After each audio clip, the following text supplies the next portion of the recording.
어제 우리는 다윗의 생애를 통해 깨달은 교훈은 다윗은 하나님을 향한 열정적인 마음을 가지고 살았다는 것입니다. 그래서 우리도 하나님의 마음에 맞는 삶을 살려면 열정적인 마음을 가지고 살아야 합니다. 그런데 우리가 열정을 가지고 어떤 일을 할 때 열정을 쉽게 만드는 장애물이 다가온다는 것을 우리가 알아야 합니다.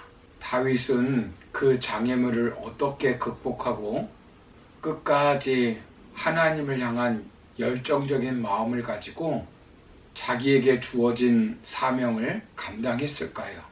우리의 열정을 상실하게 하는 장애물은 어떤 것이 있을까요? 열정을 소멸시키는 5가지 적이 있습니다. 첫째는 열정의 대상자에 대한 실망 때문에 열정이 사라집니다.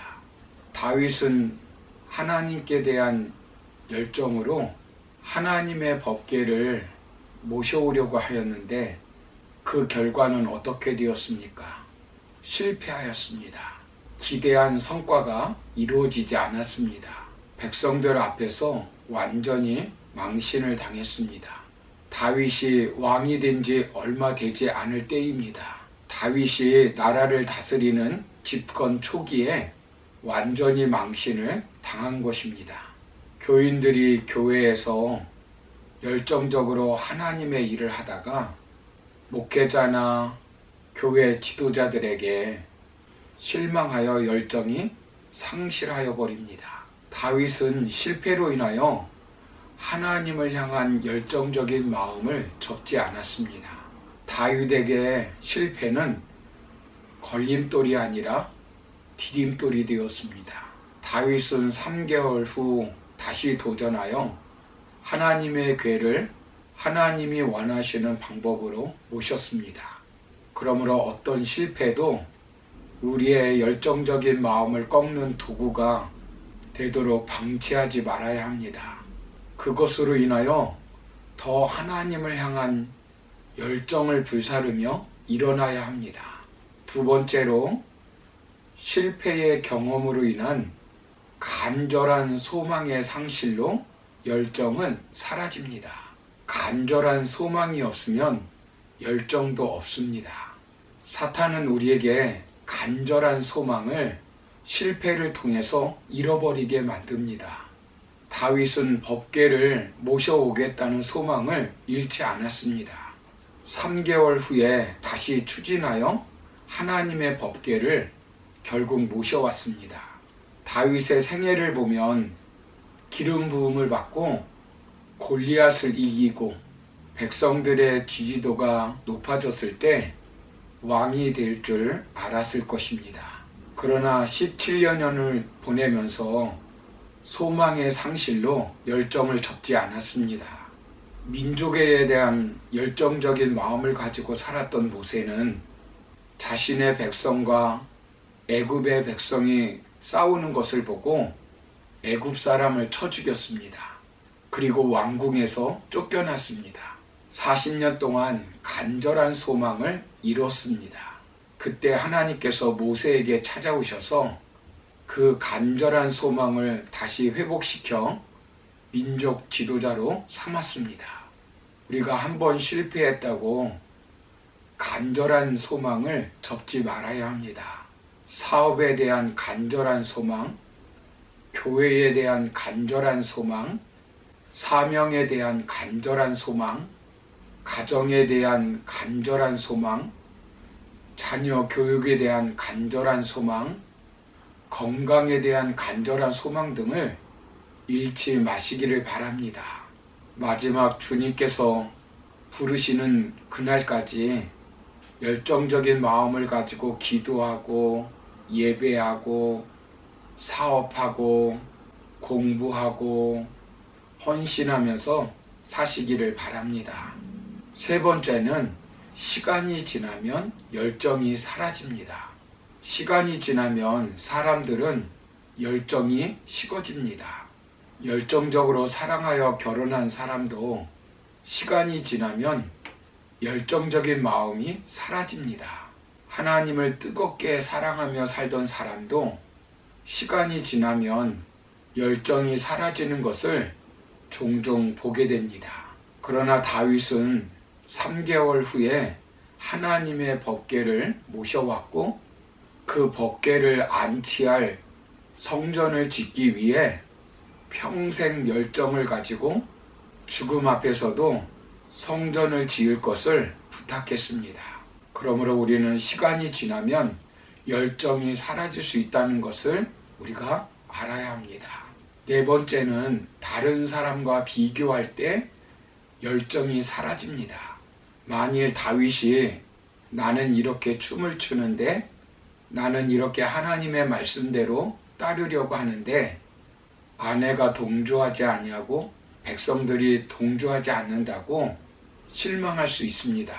그 순간 열정이 사라지는 것입니다. 교회에서 하나님의 일을 할 때도 왜 나는 봉사하는데 집사님들은 봉사하지도 않고 권사님들은 헌신하지도 않고 열심히 하지 않는가라고 비교하기 시작하면 열정적인 마음은 소멸됩니다. 그래서 우리는 하나님 앞에서 헌신할 때 다른 사람을 비교할 것이 아니라 하나님을 바라보고 충성하며 헌신해야 합니다. 마지막 5번째는 다른 사람들에게 인정받지 못할 때 열정은 사라집니다. 다윗은 열정을 가지고 하나님의 법궤를 모시고 왔는데 사람이 죽고 실패했을 때 사람들이 얼마나 비웃었겠습니까?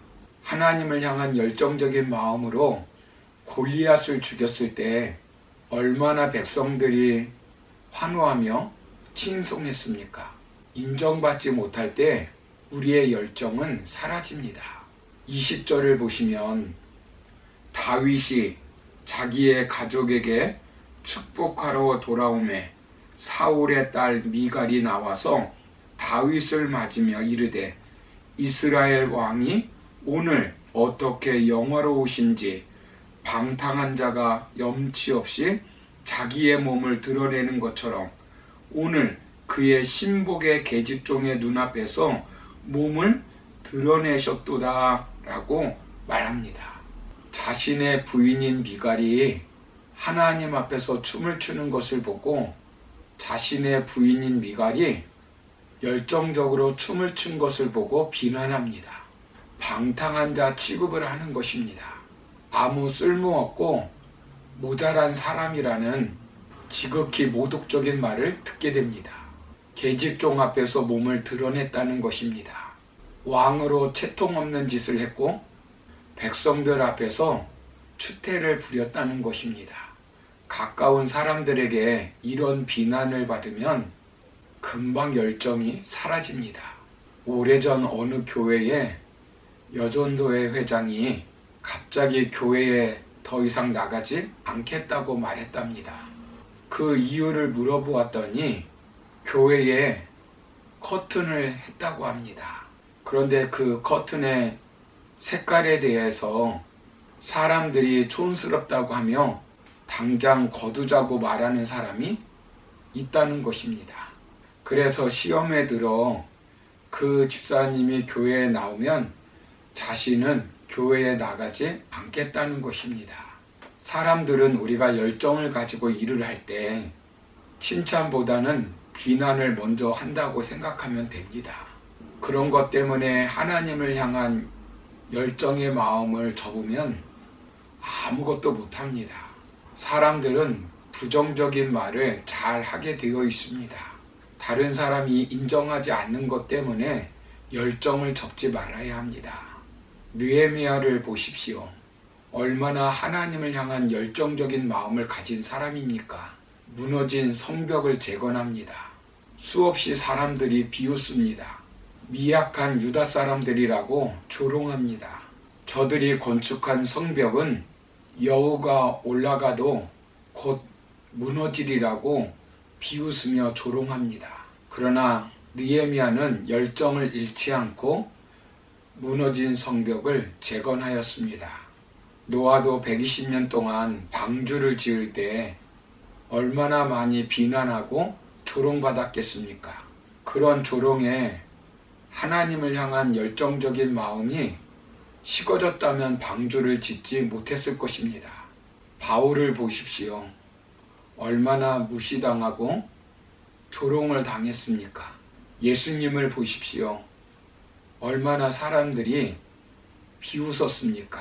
유대인들이, 그것도 하나님을 가장 잘 믿는다는 바리새인과 사두개인 지도자들이 조롱을 합니다. 십자가에서도 조롱과 비웃음을 당했습니다. 그러나 예수님은 결국 구원을 완성하셨습니다. 그러므로 다른 사람들이 인정하지 않는다고 열정이 식지 않고 하나님 주신 사명 열정적으로 감당할 수 있기를 바랍니다. 이처럼 오늘 우리에게 하나님을 향한 열정을 식게 하는 5가지를 살펴보았습니다. 실패와 소망 상실과 시간과 비교, 인정받지 못함의 장애물을 극복하시고 끝까지 하나님을 향한 열정적인 마음이 충만하시기를 주님의 이름으로 축원합니다. 감사합니다.